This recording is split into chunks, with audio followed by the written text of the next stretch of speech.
Commercial Barwa. এই বছৰৰ বিশ্ব পৰিৱেশ দিৱসৰ মূল বিষয়বস্তু বা থিম হ'ল আমাৰ মাটি আমাৰ ভৱিষ্যত। আমি পুনৰুদ্ধাৰকাৰী প্ৰজন্ম। মাটি অতি গুৰুত্বপূৰ্ণ, কিয় এই মাটিয়ে হ'ল জীৱকুলৰ বাসস্থান।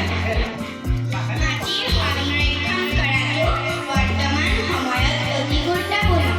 মাটিৰ পৰাই খাদ্য, বস্ত্ৰ, আশ্ৰয় আৰু ঔষধ লাভ কৰোঁ।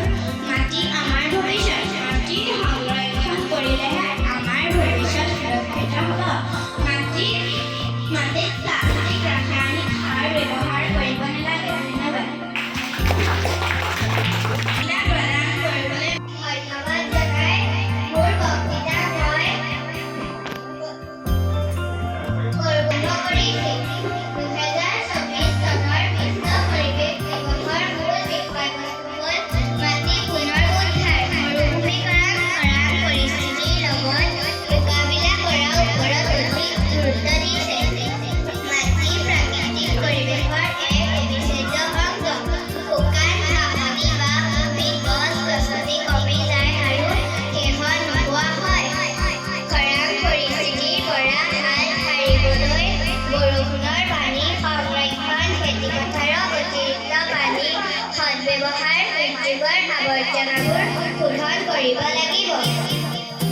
আমি নৱপ্ৰজন্মই মাটিক পূৰ্বৰ অৱস্থালৈ ঘূৰাই অনাৰ বাবে পদক্ষেপ গ্ৰহণ কৰিব লাগিব। মাটিক পুনৰ উদ্ধাৰ কৰিব নোৱাৰিলে মানৱ জাতিৰ লগতে সকলোবোৰ প্ৰাণী, উদ্ভিদ আদি ভূ-বনান্তৰত দিন যিকৈ মৃত্যু মুখত পৰিব। ধন্যবাদ।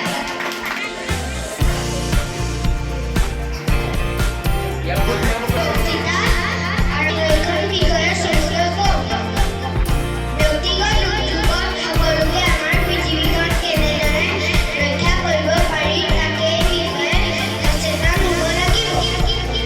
বৃক্ষৰোপণ, বিভিন্ন ধৰণৰ ফল-মূল, ঔষধি গছ আদি ৰোপণ কৰিব লাগিব। ৰোধ কৰাৰ লগতে বনৰীয়া চৰাই চিৰিকটি বৰ ৰোধ কৰিব লাগিব। কৃষিকাৰ্যৰ ৰাসায়নিক সাৰ পৰিৱৰ্তে প্ৰাকৃতিক আৰু জৈৱিক সাৰ প্ৰয়োগৰ ওপৰত গুৰুত্ব দিব লাগিব। প্লাষ্টিক সামগ্ৰী ব্যৱহাৰ সামৰি বৰ্জন কৰিব লাগিব।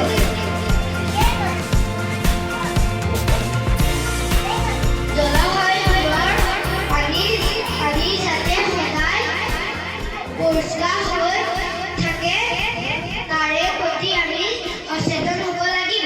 ধন্যবাদ। নিৰ্ভৰশীল, গতিকে পৰিৱেশ বিনষ্ট হোৱা মানে মানুহৰ লগতে সকলো জীৱকুলৰো অনিষ্ট হোৱা। প্ৰদূষণৰ পৰা ৰক্ষা পাবলৈ অৰণ্য সংৰক্ষণ কৰা আৱশ্যক। গছে আমাক বিশুদ্ধ বায়ু আৰু ছাঁ দিয়ে। শিপাৰা ভূমি সংৰক্ষণত সহায় হয়, যাৰ বাবে গৰাখহনীয়া ৰোধ হয়। বৰষুণৰ ক্ষেত্ৰত গছে যথেষ্ট অৰিহণা যোগায়। গছ-গছনিয়ে বৰষুণৰ সহায়েৰে ধূলি, আৱৰ্জনা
বছৰে 5 জুন তাৰিখে পালন